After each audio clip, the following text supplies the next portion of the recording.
welcome to the 49th edition with Podcasters. Today with Nir Eyal from Singapore. Welcome, Nir. Thank you so much. Great to be here. Please introduce yourself, although I think a lot of people already know you. Sure, thank you. Yeah, absolutely. So I'm what you call a behavioral designer. So I work with companies to build the kind of products that people use because they want to, not because they have to. So I work with people in all sorts of industries, from healthcare to financial services to educational products, to get people hooked for good. So that was the subject of my first book, Hooked: How to Build Habit-Forming Products, which came out of a class I taught at the Stanford Graduate School of Business. And the book is all about how can we build healthy habits in users' lives. Then a few years later, I found that there's a flip side to this equation, that if Hooked is about how do we build good habits, my second book, Indistractable, is about how do we break bad habits, specifically these habits associated with distraction. You said something in the beginning, for good. That's an important thing, and I think we should touch that later, because there's, of course, a lot of companies and people that like to use these models for bad, and we should counter that.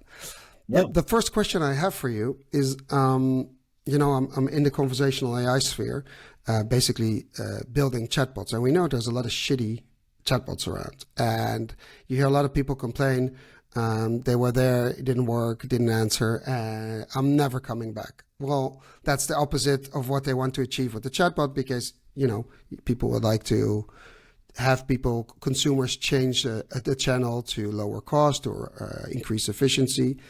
So how would you design a chatbot to make people come back? And I mean for good, not for bad, for good, to get a service or get shit done. Maybe we should talk about the ethical implications, because I think I think a lot of people might stop listening thinking, oh, it's all about manipulation. And they're right. Because look, anytime that you are designing a behavior, any form of design is a form of manipulation.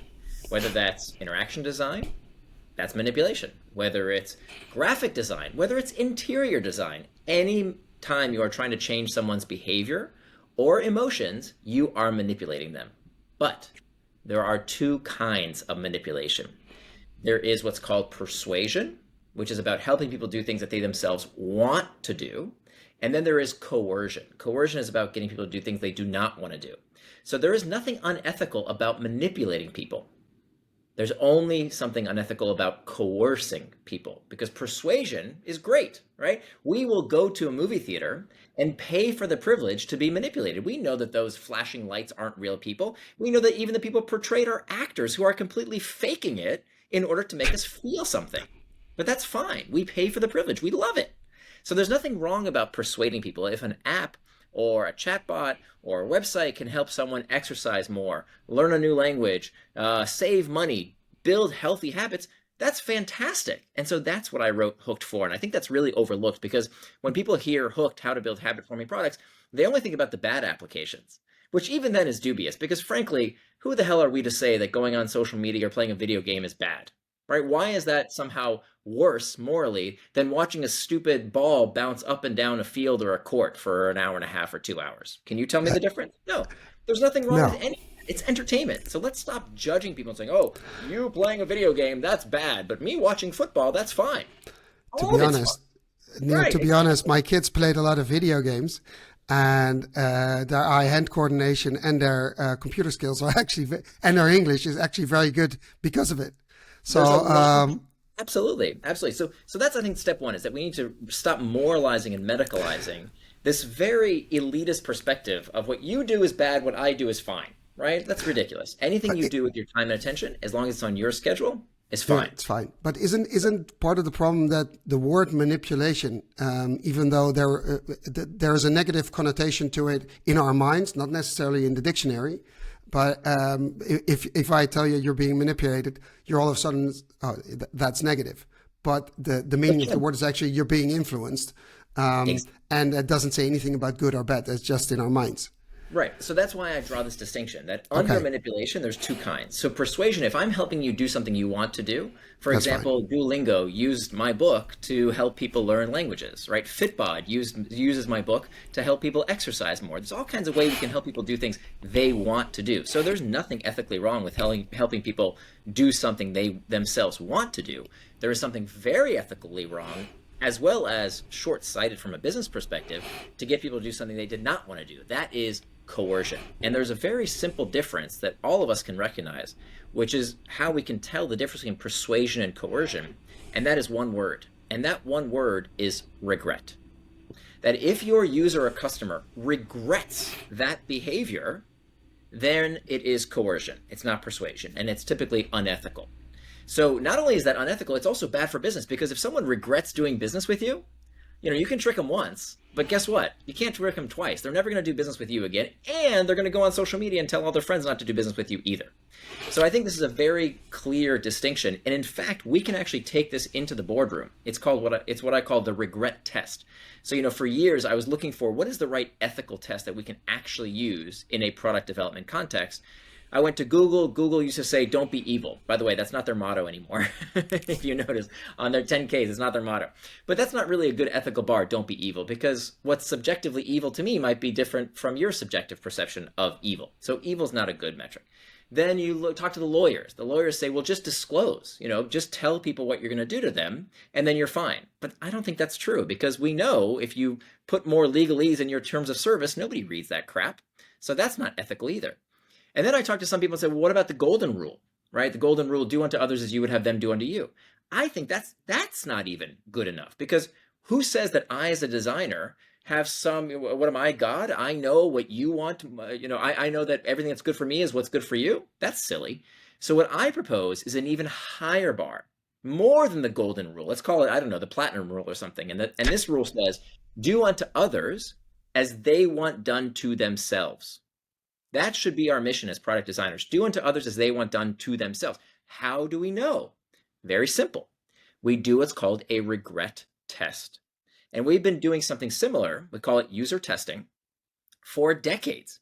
We call in a group of users, a representative sample. We show them the design pattern, and we see what they think of it, right? This has been done for decades. So what I propose is this very simple test that when someone proposes a so-called dark pattern, or something that feels ethically fishy, you raise your hand and you say, hey, you know what? Before we release this onto the world and then get negative blowback from people potentially, I think we should run a regret test, which involves bringing people into the office, showing them what you've designed for them to do, and revealing everything you as the designer knows. And then asking people, knowing everything that I know as the product designer, would you regret doing this behavior? And all you need is maybe 10 people. And some kind of bar that says, you know what, we're going to go for 10 out of 10 or 9 out of 10 people who say, I don't regret doing that action. And if you pass that bar, you pass the regret test. And here's the kicker. Here's the thing. When you propose this ethical test, turns out most of the time, like almost all the time, you don't actually need to run it. Because what happens, it has this chilling effect that people around the room say, you know what, if we use that design pattern, I bet it's not going to pass the regret test. We can think of something better. Let's not do that. So actually, it's a self-cleaning mechanism. That's exactly right. And by the way, I've been talking about this stuff for over a decade, which is why I really want to come on your show to set the record straight, that I very much care about ethics, and I very much have a solution to this problem of how we make sure we don't coerce people and we stick to the side of persuasion. Well, I wasn't worried about you being good with ethics, because it's actually in the book. It says you need to be ethical about applying this technique. So I wasn't worried about that. Thank you. But there is people abusing it to get you hooked to an application or what have you. Yeah. But now. Absolutely. And by the way, this is why I wrote Indistractable, right? Because we want to get hooked to the exercise app and to the language app and to the money saving app. We want to get hooked to those things, but we also want to disconnect from different products, right? So we want to break the bad habits around things that we do too much of. And I'm not talking about technology alone, right? It could be smoking too many cigarettes, drinking too much liquor, watching too much television. There's all kinds of things that people do to distract themselves, and therefore they regret those behaviors.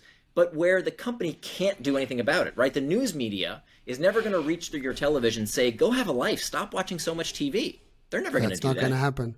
Right, Actually, just this morning I saw an ad by a Dutch or European mobile provider, and they said they introduced the national screens off day or something, which is really crazy to be proposed by a mobile operator. But it doesn't connotate because you're selling minutes and megabytes or gigabytes nowadays, so it didn't resonate. But But it is interesting, though, if you think about it. I think there is a motivation there. You would never see a traditional media company. This is why, by the way, traditional media is at the throat of social media, because traditional media knows they have the same problem, right? We think about people getting quote unquote addicted to social media or video games, to new media. We also have something called news junkies. And these people who are watching way too much news. And in fact, when you think about all the problems of social media, television is so much worse. In the United States, people watching the stupidity on Fox News and MSNBC and CNN, all this extremist on both sides of the political aisle, not that they're equivalent. I think the right is much worse when it comes to Fox News telling blatant lies that they paid nearly $1 billion when it came to the lawsuit they just settled.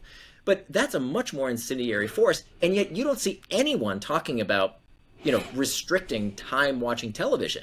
Why does the tech industry tell people, hey, national phone off day from the national carrier? Why does Instagram come with stopping cues that tells you, hey, you're caught up?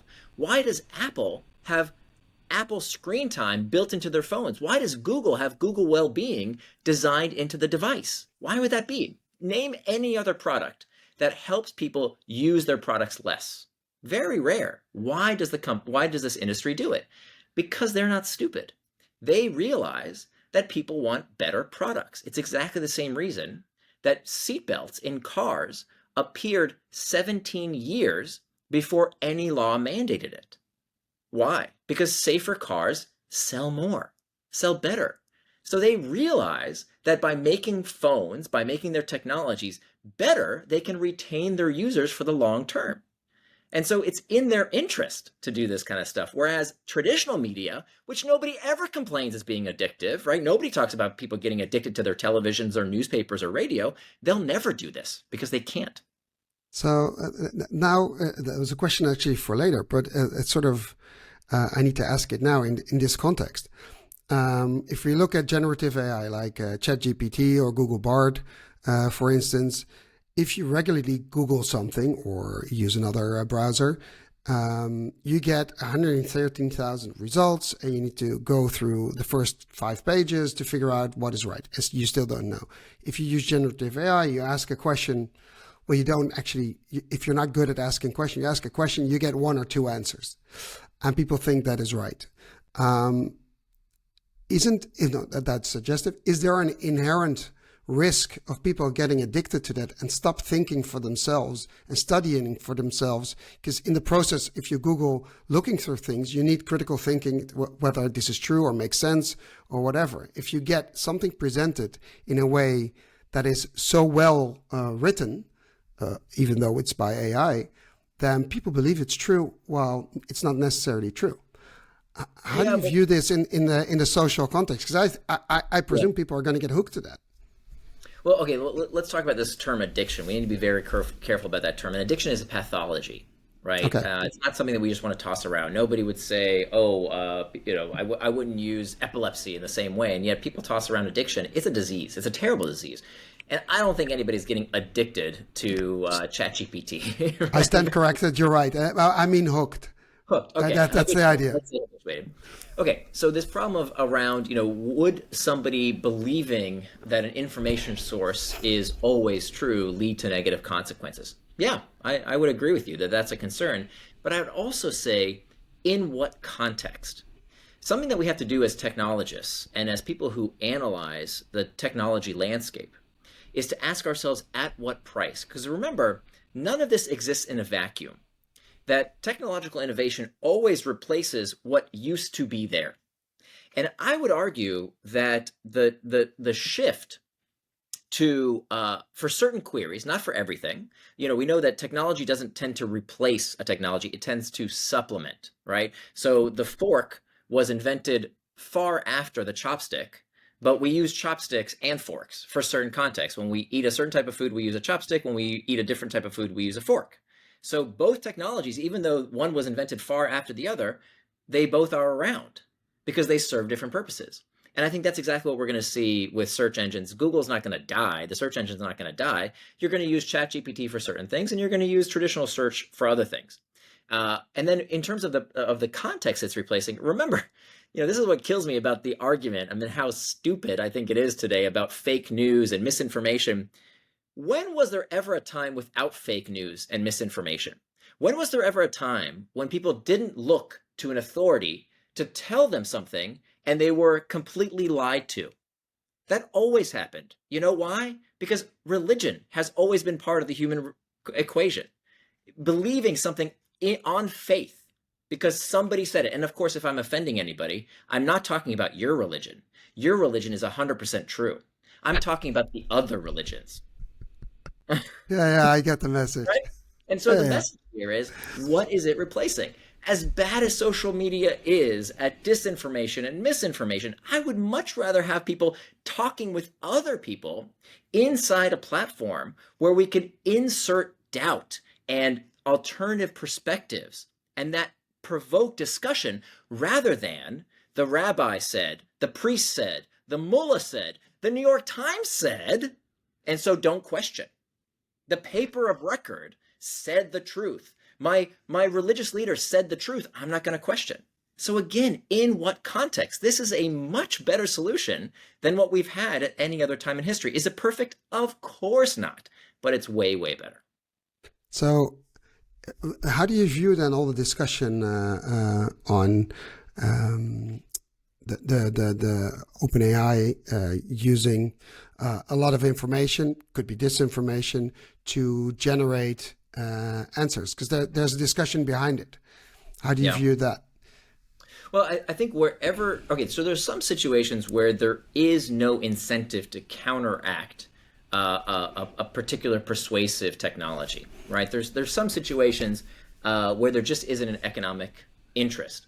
I don't think that misinformation is, or when it comes to political misinformation per se, is one of those categories. Because there is a market incentive to debate issues of values, right? When we think about misinformation and disinformation, these are never black and white subjects, or they're really on the fringes, right? When it comes to flat earthers, I mean, that lasted a hot second. People talk, oh my God, look, social media promoted flat earthers, as if flat earthers was a new phenomenon. People have always thought the world is flat. A child's perception of the world is flat. You have to teach them the world is not flat. So there's a couple idiots out there who believe something like this despite unequivocal evidence to the contrary.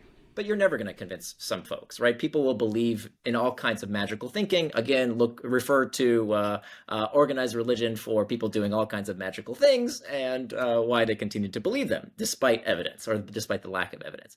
But when it comes to the economic incentive that will be built into AI technology, we absolutely have the economic incentive, many parties do, to counteract misinformation. So what's going to happen is there will be your AI assistant who will filter everything you potentially come in contact with and helps you make sense of all this information. Your AI will be your curation system, your pre-curation system. And I think this is going to lead to potentially a real golden age. Again, there are all kinds of risks. There are all kinds of potential pitfalls. We will have to step in many of those pitfalls along the way, as does every technological innovation. But imagine a future where before you receive an email, your AI assistant tells you, hey, before you touch any button, make sure that you look at the recipient's or the sender's email address, because this might be a scam.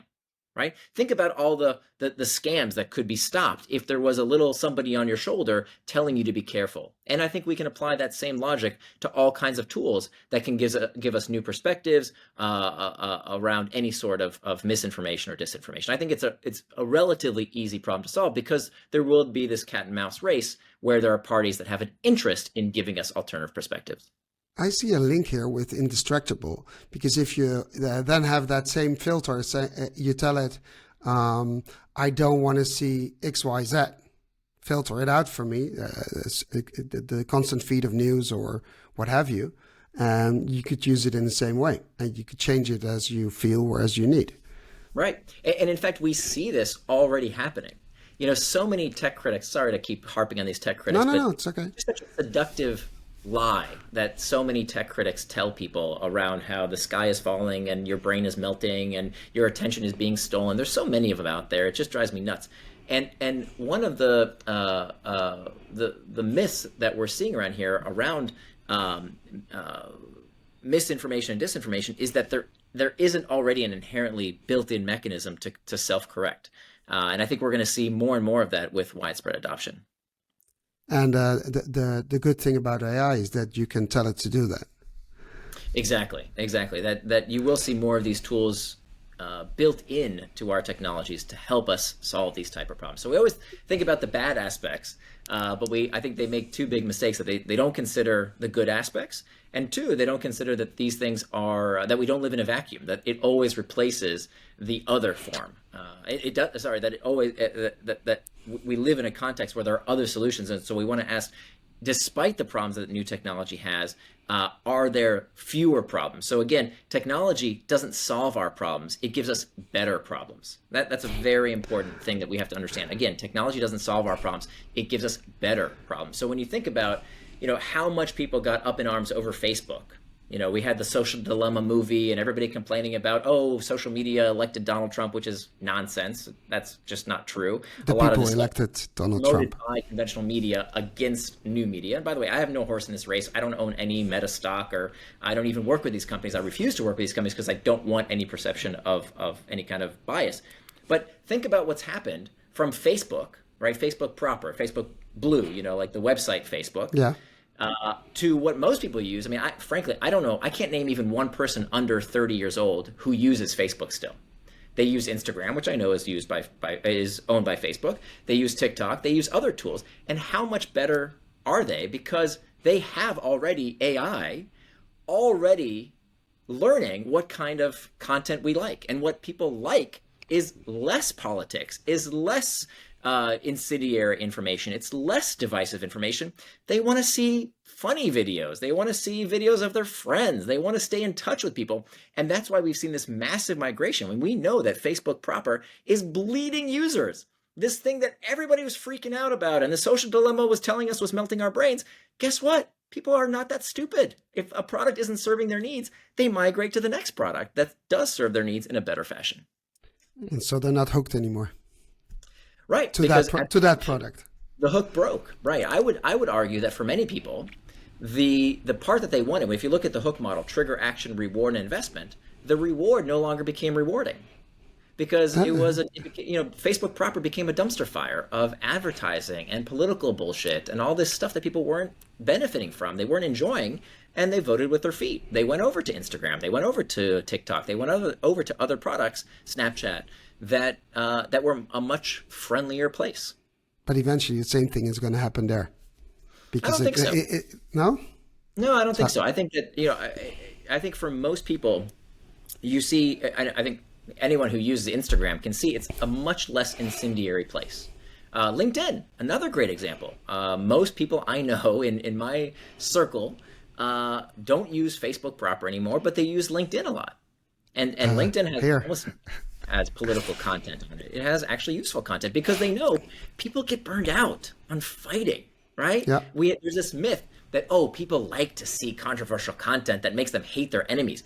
That's not true. The data doesn't bear that out. People get exhausted. Maybe in the short term they do about a particular issue. And this is what scientists in this space do. They run teeny tiny studies on just like tens of people, and they show some big conclusion. But if you do long-term studies, what you find is that most people they get burned out, They right? Because what we disconnect. really use social media for is the social aspect. We want to connect with each other.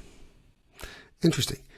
Um, you mentioned again the hooked model, and I would like to go back to if you would design a chatbot right now from the get go, and you have a blank piece of paper using the hooked model, how would you do it?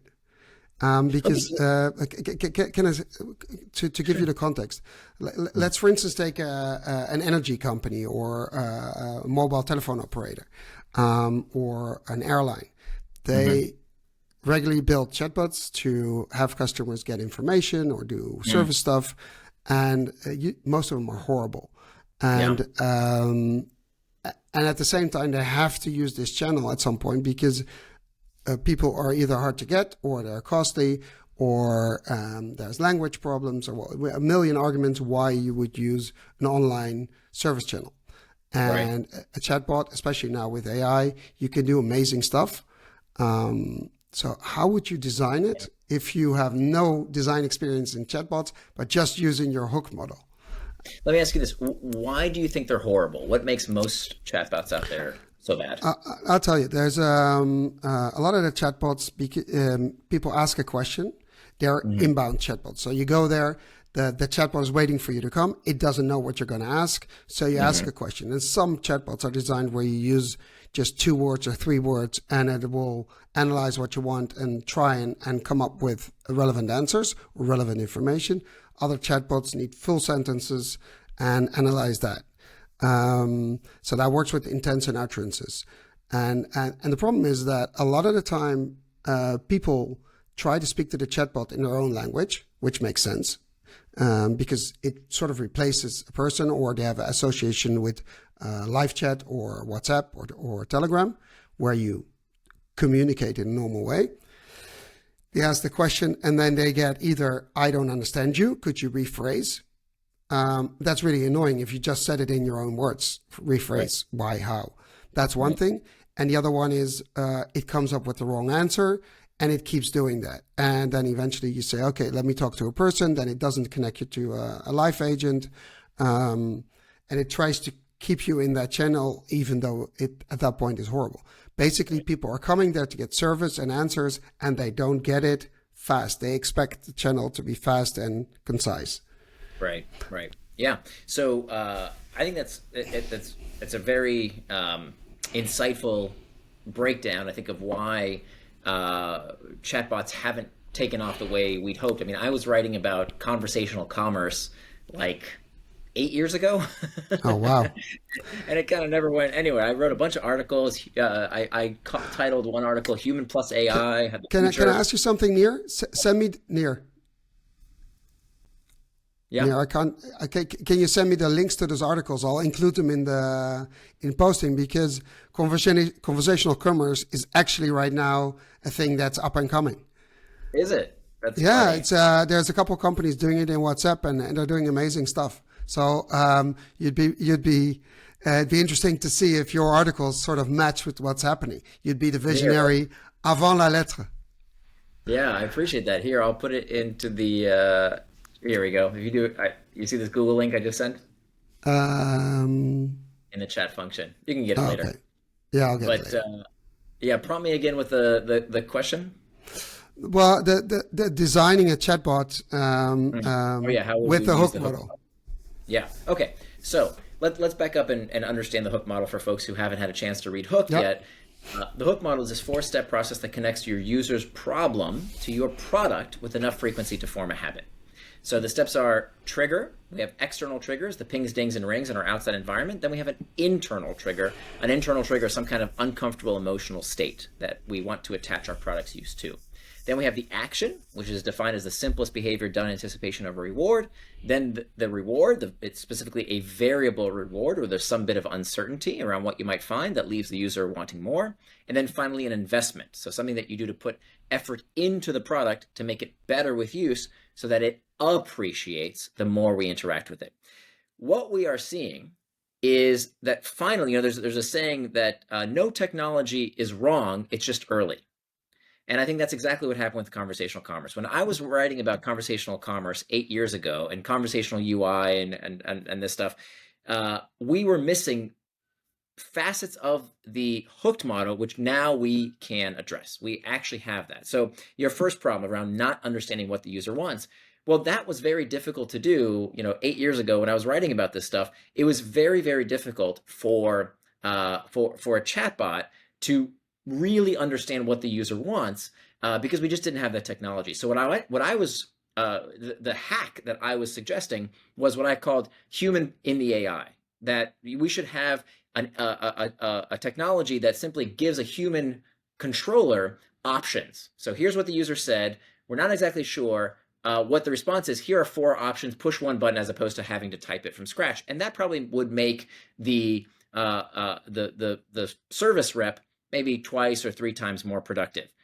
But now with LLMs, game changer. We can make that person 10 times, maybe 100 times more productive because LLMs are so much better. I mean, you can just plug in the technology behind Bard or ChatGPT or any number of other LLMs, and the range of questions that now can be answered and services that we can plug into, that's the problem. It's not, I think the problem has shifted from the technology not knowing what you want. I think that problem, for the most part, is solved. It's that the service isn't connected to actually doing it something. So if I go to an airline and say, I typed in my daughter's name improperly when I bought this ticket, help me change my daughter's name. Today, an LLM absolutely 9 times out of 10 can figure out what the request is. The problem is it's not connected to a service that can actually execute the request. And that's coming, I hope. Please, please, God, let that be something that we can. That's easy. We know what needs to be done. That's low-hanging fruit. Now, the no answer, interestingly enough, it's not the fact that the answer, the second point around how we give people the wrong answer, that's not necessarily the problem. The problem is that there's the no way out part that you address, which I think is very, very insightful. We find that users give us a lot of grace when they understand that it's just a technology. Okay, when they're just speaking to a robot, when they're speaking to a machine, they actually will give us a lot of grace. What they don't allow us, what they get angry about, is if that technology doesn't allow them to find a way around it in some way. And I think that's also a situation that can be solved with many of these LLMs. In fact, that's the whole question around variable rewards. I would argue that actually it's a feature, not a bug, that a chatbot sometimes doesn't exactly understand or doesn't exactly give you the right answer. Because what you're doing is adding an element of variability. Now, of course, I'm not suggesting we would want to add variability. I'm saying it's part of the inherent circumstance of a question being complicated. It's okay if the technology doesn't exactly understand and then gives you a set of options, as long as there is a way around it that the customer feels like they are making progress. Because whenever the user feels like they're making progress, they're investing in the product. Okay, the product should get better and better. Now, this is where I think AI will really change the game. Is that I think in a few years, every company will have to personalize their products. That, there's a myth out there that customers don't want to share data. That is not true. What customers don't want is data gossip.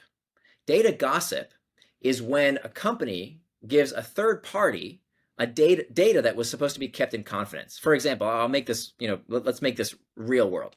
Let's say, Daron, you and I go out to lunch. And we sit down together and you tell me about your son, you tell me about your podcast, you tell me about all the stuff you're doing, and it's super interesting. And we have a beautiful lunch together. And then I call you a few weeks later and I say, hey, let's go out to lunch again. And we start having a conversation and I start asking you questions I've already asked you that you already told me about last time. And you realize the more we talk that I don't remember anything you told me, and you're just repeating yourself now for the second, third time. Either I'm a bad friend or I have amnesia, right? And that's what we do. We giggle at this, right? It's obvious in the real world, but yet that is what almost every company today does. We don't collect information that users are very happy to give us in order to personalize their experience. That's about to change because customers, like friends, want to give you information to make the product better for them. What they don't want is for you to go then sell that information. So if we had a beautiful lunch and then I told somebody else, another friend of mine, did you hear what Daron said? He said such and such and such. That would be very offensive. That'd be gossip. So you can't do that in business. You can't do that with your friends. But using information to make the product better with use, that's what good friends do. And so I think we're going to see an explosion of products that are customized, tailored, and personalized as part of that investment phase of the hook, which for the most part, chatbots have not done.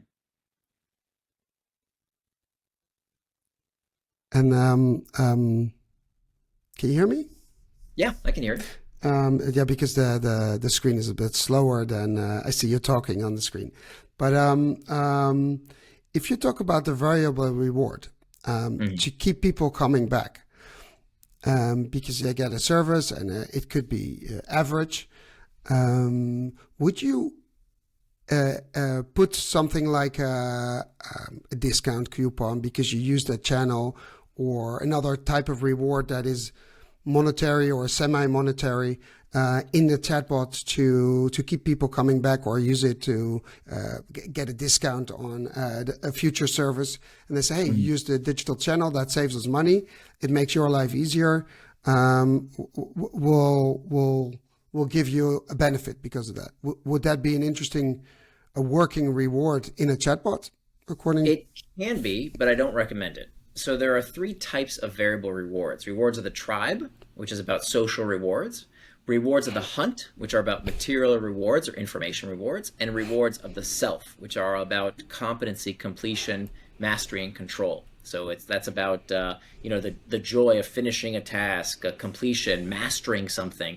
If you think about in gameplay, getting to the next level, the next achievement, those are all rewards of the self. Now, the only one of the three that is a monetary reward is rewards of the hunt. There's nothing wrong with it per se, except for the fact that it comes straight out of your bottom line. That's problem number one. Okay, so every time you give a coupon or a discount, that's directly out of your profit margin. The second problem is that you are training people to expect that in the future. The third problem is that you are attracting cheapskates. So anytime you're giving a reward, you're essentially training user behavior. And so you don't want to attract the wrong type of customer, and you don't want to train the right type of customer to always expect a discount. And so there's nothing wrong with it. I would just use that last because it's expensive and sometimes it incentivizes the wrong behavior. Whereas if you utilize rewards of the tribe, social rewards, when you utilize rewards of the hunt, rewards of the self, those are non-monetary rewards. That's about good design. You don't have to give any kind of discounts. That's purely about designing into the product. And how would you insert a reward of the self in a chatbot? Would that be like giving a compliment? Great that you completed this questionnaire or what have you in a chatbot, and thank you for doing it, and making that person feel good in text. Is that something that would explain the self? Categorize that as rewards of the tribe. So if you have a chatbot, which we have to be very careful, we don't want to make people think it's a person when it's not. In fact, we know that people will be much more forgiving of a product that they think is a technology versus one that they think is a real human being, right? They have a much higher standard if they think it's a real person. So we want to make sure it's clear it's not a person if it really isn't. But let's say it was a representative that was assisted with AI. In that case, it would be rewards of the tribe. If it's, hey, great to see you again, Doron, and how was your flight to Hawaii that you took? Right? So if you're building some kind of rapport and reputation, that can be rewards of the tribe. Rewards of the self, this is around mastery and completion. So if there's a task, and there's always some kind of task, there's always some kind of objective that the customer is using a chatbot for, well, then that can be part of the process to finish the task. Right. So if you think about with a video game experience, why are people so engaged with the video game? It's because it's the right level of difficulty to get to the next level, the next accomplishment, the next achievement. So if you can make the task, and it doesn't necessarily have to be about gamification. I'm very skeptical about gamification typically, but there is a way to use what's called progressive disclosure that gives the user a sense of progress in completing a task. Okay, we did step one, great job. Step two, all right, we're on our way, almost done. Showing that progressive disclosure around what happens next is something that I think is a real promise around chatbots, because if you think about it, when we have a non-chatbot interface, the current interface is, hey, here are all your options, let's barf them on the page, and the user will figure them out. And that what that typically leads to is cognitive overload. Right? Where, oh my God, there's so many links, there's so many options. I just want the thing I want. Where do I push?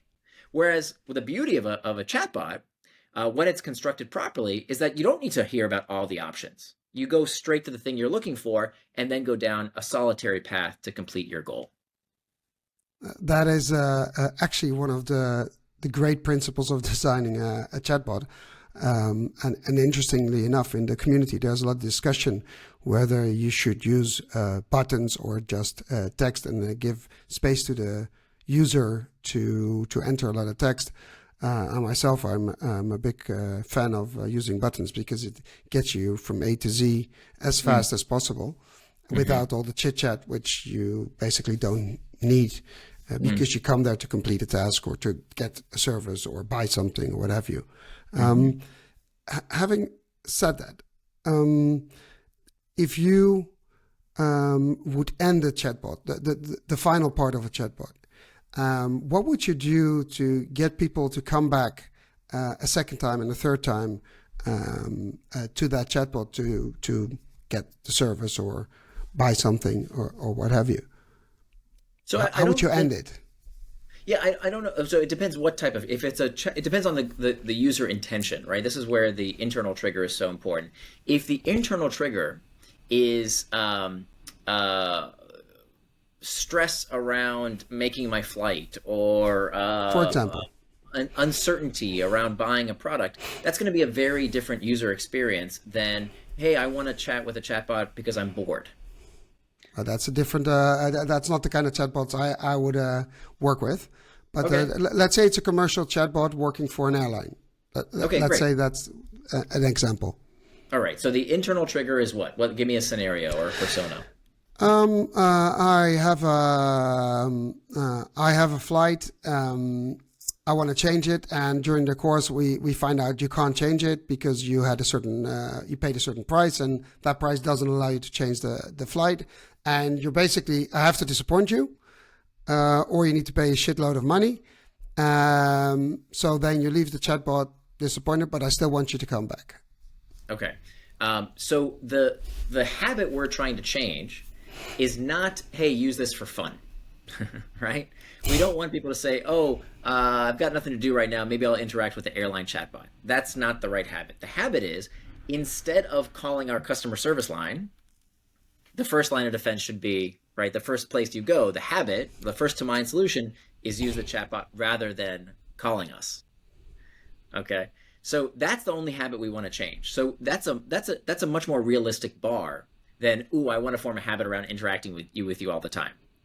And for that, I don't think it's actually that hard, because if you can do things that make people go through the hook faster than the incumbent solution, which is on the phone, you're going to form a habit. So that's one of the 4 ways. There are 4 ways to change a customer's existing habit.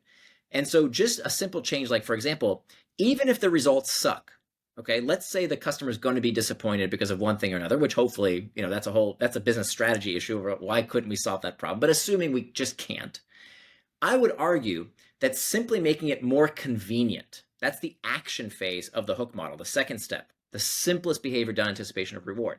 If you can solve the problem with fewer steps, faster, get users through that hook quicker, you're going to win. They're going to come back. And we see this all the time. I know personally, if there's a 1-800 number versus a chat functionality of any kind, WhatsApp or text message or whatever, I'm always going to go for the text message option just because it's going to save me time. I can do it asynchronously. I can wait for the response and then do something else. And then when I get a response back, I'll always choose that option. I don't know anybody in my generation that wouldn't prefer that option. So I think that bar is actually much lower than maybe you think it is. Just make the behavior easier to get through that hook than the incumbent solution. Now that's actually that's a good advice. Thank you for that. And I have one last question. We know we have the hook theory and the other theories. What I see, if you look at LLMs and AI, if they perform the process, the 4 steps, and you would automate it, there's no empathy, there's no ethical mindset in those LLMs using those models. Would you need, or should there be like an ethical handbrake in the models itself of themselves to make sure that LLM or AI can't abuse the models and still use it in an ethical way.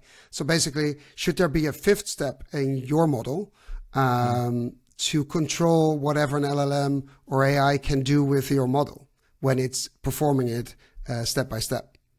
It was a thought that came in the previous podcast. It's like, isn't there any, even though how good it is, and you have the ethical guardrails in your book, of course, you would assume that an AI has nothing to do with that. Just step 1, step 2, 3, 4, and again. No, I think I don't know any LLM out there today that doesn't have ethical constraints. You can't go to ChatGPT and say, how do I make an atomic bomb? They won't let you. That's one, but I mean, to use your model, let's say you say the model uses step 1, 2, 3, 4, and then again, as often as needed to get the consumer to do what it wants it to do. So if someone would use it to design something, then there's no ethical guardrail doing that. There's no specific guardrail in ChatGPT or BART or any other model to specifically for Hooked or Cialdini or Fog. You know what I mean? Wait, is the problem in the? I mean, there's all. I mean, they had to train these models for years before they were released to make sure there's all kinds of things you can't do. Right? You can't talk about hate speech. You can't talk about inciting violence. There's all kinds of restrictions. Is that what you're talking about? The content? No. There's a lot of restrictions, but there will be no specific restrictions in using psychological models to design something to get a customer hooked. So give me an example of what. Okay, so we're not talking about the content at all. We both agree on the content side. You're saying could the LLM be too persuasive? So give me a real life problem that you would find could come as a result of too much persuasion. Basically, designing an email sequence to get a customer to buy into a certain service, and to do that as often as persuasive as possible until you get the person hooked to the product or the service, and it not necessarily needing the product. So what I'm saying is, should there be a fifth step, like an ethical handbrake in the model itself, in the steps, because of AI? Okay? Sorry, not because the model itself needs it, but because if it's automated, it could be abused. That's the thought.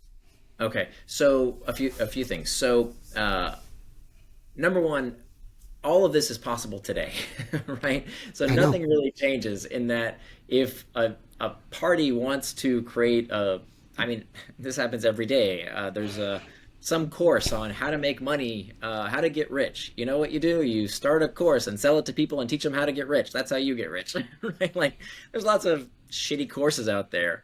And I mean, you can currently automate till your heart's content. I don't really know if a crappy product is a crappy product. Well, what do people do? Well, what do they do today if there's a crappy product? They go online and they say, hey, is that course taught by so-and-so any good? And if the reviews are bad, they don't buy it. I don't know how LLMs would necessarily change that per se. I will tell you that from a personal perspective, in Hooked, there's a section called the morality of manipulation. And I give people a 2-part test that they have to ask themselves when applying these behavioral design techniques. And this is from the very, very first edition of the book. This is nothing new. There's a 2-part test. The 2-part test says that if you want to apply these tactics ethically, you have to answer in the affirmative to these 2 questions. The first question is, does what I'm working on materially improve people's lives? And that's a question for you to ask yourself. It's not for you to judge others or others to judge you, but look at yourself in the mirror and ask, does this materially improve people's lives? But that's not good enough. That's not good enough. The second question is to ask yourself to break the first rule of drug dealing. Doron, do you know the first rule of drug dealing? Sorry to put you on the spot.